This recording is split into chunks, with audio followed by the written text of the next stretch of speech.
Welcome to the 188th episode of the Reading and Writing Podcast. I'm your host, Jeff Rutherford. Stay tuned for my interview with Arianne Thompson, author of the rural fantasy novel One Night in Sixes. Stay tuned for the interview.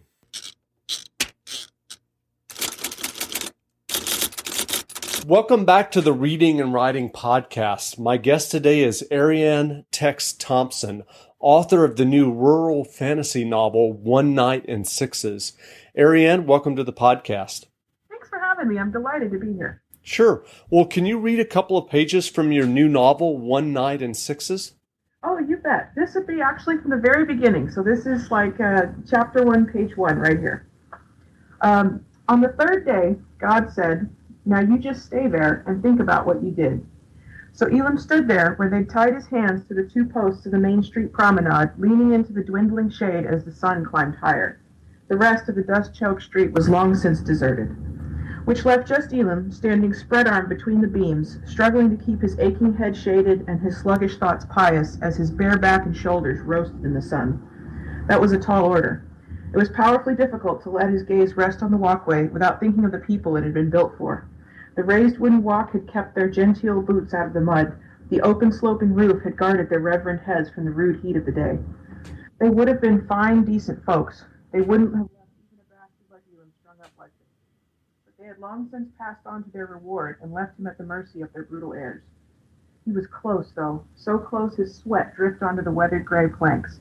If he could just get past the pain in his arms and the tightness in his chest and lean in far enough to get his head into that heavenly shaded space, just for even a minute, he would surely breathe in some of their deathless grace and understand how to account for himself. That kept him busy enough that the slow, rhythmic thud of hooves took him by surprise. Startled, Elam glanced back over one shoulder, just as an enormous brown face hung itself over the other. There beside him was Molly Boone, unbridled, unsaddled, and apparently having liberated herself from the corral. Elam's mouth cracked in a smile. "Miss Boone," he declared in a parched whisper, "you are a brazen hussy. Is this you flaunting yourself around town without your bonnet on?" Elam closed his eyes as her lips anointed his face with a streak of sweet green slobbers. "And doling out your affections to any man in the street, I see. Ain't you shame?" "No, not hardly.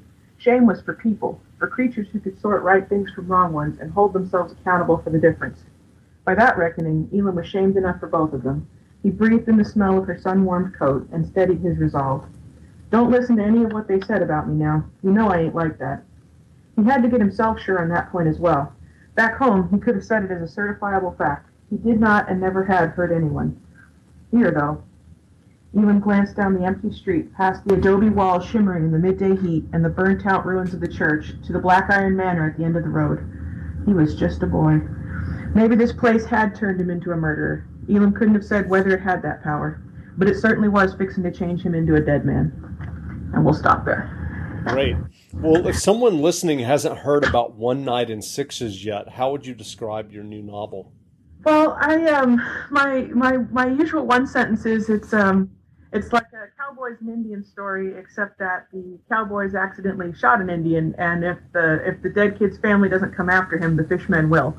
But it's a little, to me, it's more than that. It is a secondary world fantasy, but I think of it more as having a very, very strong parallels with the 19th century American Southwest, and it being a story that's more about that's less about the gunslingers and the shootouts at the OK Corral, and more about kind of where we are in the 21st century today, but this town where we've got all of these people living side by side, packed in together. They don't necessarily like each other, but they are here, and they're trying to figure out how to move forward from the old ugly wars of the past and this, like this terrible history that's right behind them. And when Elam and his partner come rolling into town, they accidentally cause like a really terrible accident that then threatens to destabilize that. And then the question is, how damaging is that going to be? How can we try to put things right before it's too late? So it's a rural fantasy, and I call it that because to me, even though it does have a lot of Western flavor, we have horses and cowboy hats and corrals and things. The heart of the story is one that to me that's not just about tracking down the bad guy and shooting out with the six guns and things like that. Sure.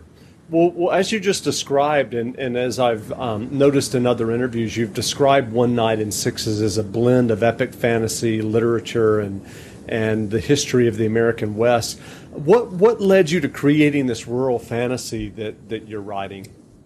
Well, I grew up on the traditional epic fantasy, the Lord of the Rings and the Sword of Shannara and, all these great epic books.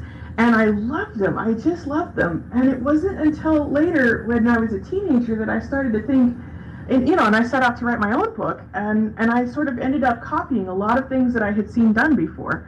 That I started thinking about, well, maybe I don't want to do another European history. Maybe it would be good to do a big fantasy that's about my history, that's about American history.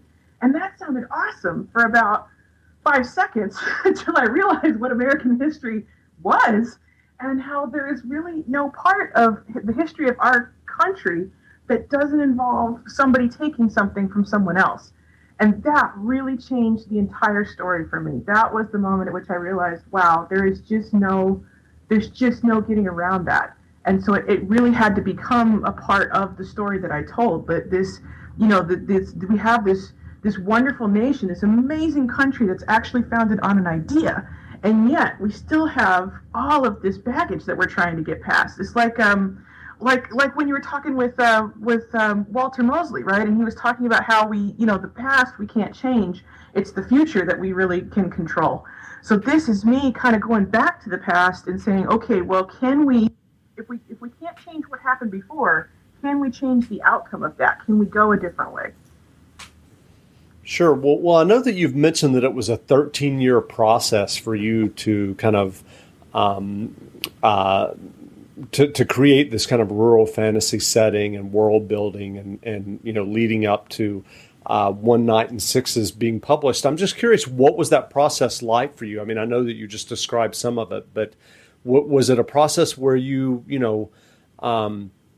were trying to write a fantasy novel with that Western setting, or was it a process of taking the idea for One Night in Sixes and just doing a lot of editing over the years? Can you talk about that? Oh, I'd love to. Well, I started writing, the beginning of that 13-year process was me in 11th grade, like in high school. So most of this was just me learning how to be a writer. To like Stephen King says, you have to write 1,000,000 words of crap before you can get anywhere.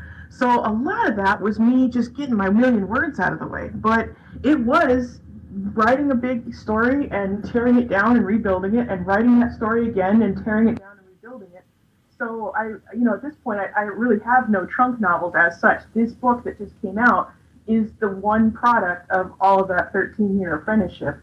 But to me, all right, look, this may sound kind of bizarre, but I know a guy who is a cosplayer. He's really into the costuming, like you have people do at these fantasy conventions. And he, for the last year and a half, has been working out like gangbusters. He has been getting into the most ridiculous shape of his life so that he can cosplay an orc, like big, muscly, green skin, the whole like leather armor and the huge sword and everything.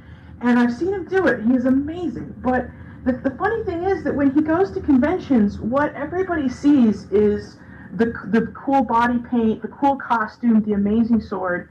They don't see any of what he had to do to himself, to his actual physical body, to make that costume what he wanted it to be. And for me, learning to write was a lot like that. I feel like the majority of the work that I did was to myself and to my learning what I needed to know and becoming the person that I needed to be so that I could write the book. The book is really just the very tail end of that. And how did you learn that? Were you participating in writing groups? Were you getting feedback? Were you writing something and then comparing it to other books that you had read? Can you talk about kind of like the process in that way? Oh, absolutely. Well, like I said, when I started, I was still in high school, so I was basically just regurgitating everything that I'd seen and read and done before that. So, fantasy novels and video games and anime. But part of the apprenticeship was going to college, I got a bachelor's degree in history and then a master's in literature, and that, I mean, so the formal education was a huge part of it, just being exposed to things that I would never have even known about, much less chosen to pick up in a bookstore, and that was enormous. But the rest of it, like after college, I really kind of just holed up in my cave and wrote the whole entire story as best I could. And it wasn't until I was completely finished with that I eventually crawled out of the cave to join the DFW Writers Workshop back in 2012. And I do wish that I had done that sooner, because they really were instrumental in helping me, clean it up and get it ready for prime time. By that point I had the heart of the story well in place, but the execution still needed work, and they were just an invaluable help in getting it ready, so that by the time I went out to my first conference that May, it was something that that an agent might really be interested in. That's great. And was that through critique groups? Was it one-on-one? How did that work? Oh, well, the way that the Writers Workshop goes is that we meet every Wednesday night. There's about like 40 or 50 of us that'll usually show up on any given night. It's a pretty sizable group. And then you're asked we are randomly assigned rooms to go into to do our reads. There'll be about 6 people reading on a busy night, and that means there's about 8 or 10 people in the room to listen and offer feedback during each of our reads. So not only do you have to read your work out loud, which is a really good way to help yourself catch things that you hadn't seen on the page, but you're getting a different group of people hearing you every time, since it's a random sort. So you're getting people who don't necessarily read your genre offering feedback, which can be really helpful, because that does force you to think about, okay, well, what is my book doing that any reader could enjoy? Or, where am I falling back on tropes that a fantasy reader would forgive, but a person off the street would turn up their nose at? And plus, when you have writers from other genres, they can offer really excellent new insights into your story that you maybe hadn't even thought about. So it's a great way to do, to get a huge diversity of opinions on your work, and that continual rotation of listeners really forces you to think about, what am I doing in this 10 minutes of my story that will capture someone's attention? Sure. And what was the path to publication like for you once you got it to that point where you felt like it was ready? Well, there's that whole 13 years I spent, like building the castle and watching it fall into the swamp, and building it again and watching it fall into the swamp, and burning down and building it back up again. But actually, after that, once I went to that conference in May of 2012, it happened really fast. I just went to the conference to kind of get my feet wet. I met this fabulous agent. Her name's Jenny Golovoy, she just lights up my life. And she said, send me the whole thing. That sounds great.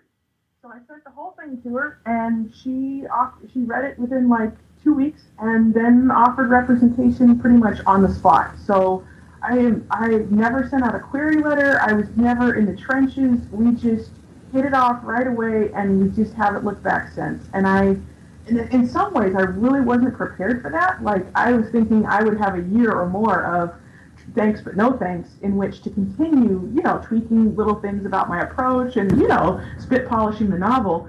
And so it was just like walking Marmaduke in some ways. You just walking down the street and suddenly he takes off running and you're just along for the ride. I cannot complain about that, but it was definitely an atypical experience. Sure. Well, I know that there are other novels planned for the series. Can you talk about the second book in the series, Medicine for the Dead? Oh, yes, and I love the way you name drop. That's beautiful. Yes, absolutely. The whole story, as I originally wrote it, was 300,000 words, which I knew even back then was not going to fly. So I wrote it from start to finish, and then broke it into 3 pieces. One Night in Sixes was the first of those pieces, and it ends on kind of an Empire Strikes Back note. It is not a self-contained story. So Medicine for the Dead picks up immediately after that, and it carries the story forward. That the idea that there is a quest, that this is like it's a little bit Lord of the Rings, except that instead of like a ring or a magical sword or something like that, the quest object is actually the body of the person who was accidentally killed. and this body has to be taken back home again at any risk, right? Because the idea behind that is that, that even though all this awful stuff has happened, we've had big wars, we've had drought, there's dangerous things out in the world. This is a dangerous mission to take this person back home, but we have to do it, because if we no longer do that, if we no longer have the ability or the fortitude to take care of our dead, then we are really not people anymore. We've lost something irreplaceable.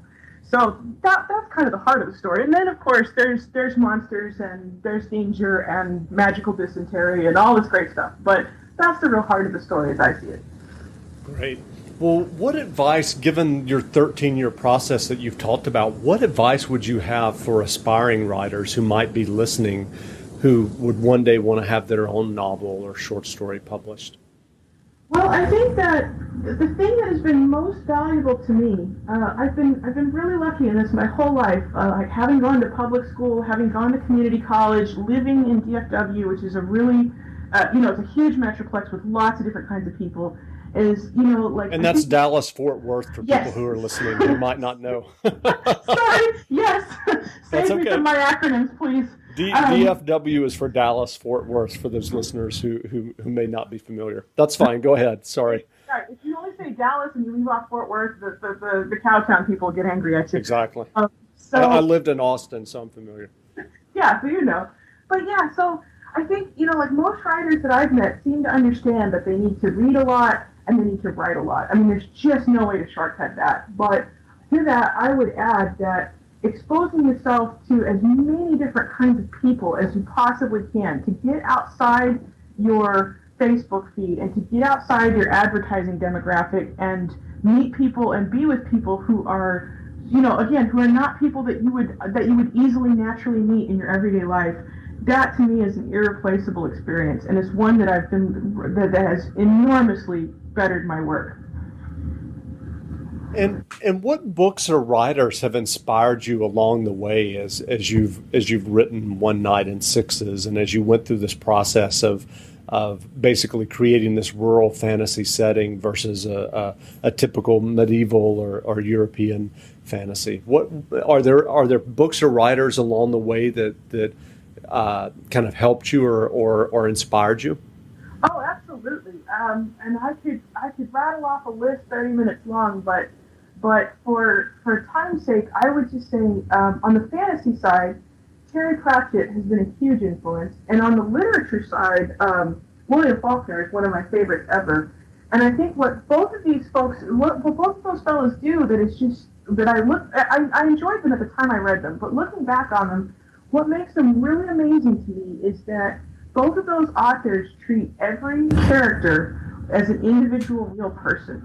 They don't deal in stereotypes, they don't deal in cliche, they may play with them, like you'd say, oh, you would expect this person to be like that, but there is such a care for humanity in their work that I find that I really miss when I read a book where that's absent, where it's like, oh, but these are the Dark Lord's minions, so they don't really matter, they're just cannon fodder, right? Or they're the bad guys, isn't that enough for you?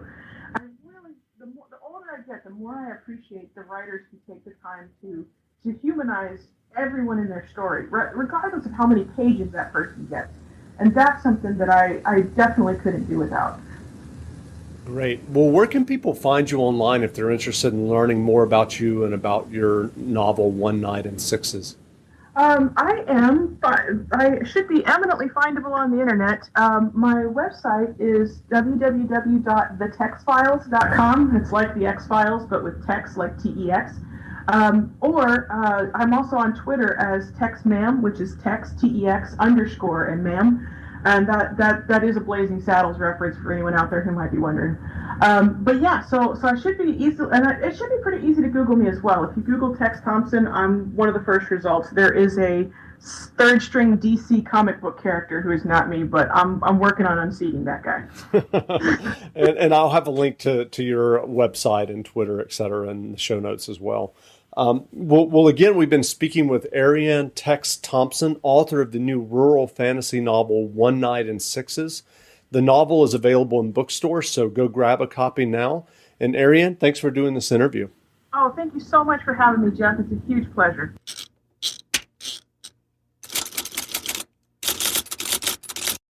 The stockings are hung and the shopping has begun. This holiday season, shop Cincinnati favorite gift cards at Kroger. Grab a gift card to La Rosa's and enjoy a warm slice of pizza, or snag a gift card to Grater's and treat yourself to something sweet. Whoever you're shopping for, you'll earn 4 times fuel points on Cincinnati favorite gift cards. Head over to giftcards.kroger.com/Cincinnati-favorites to complete your shopping list and support our local businesses. Available in Cincinnati, Columbus, and Louisville markets only. Restrictions apply. See website for details.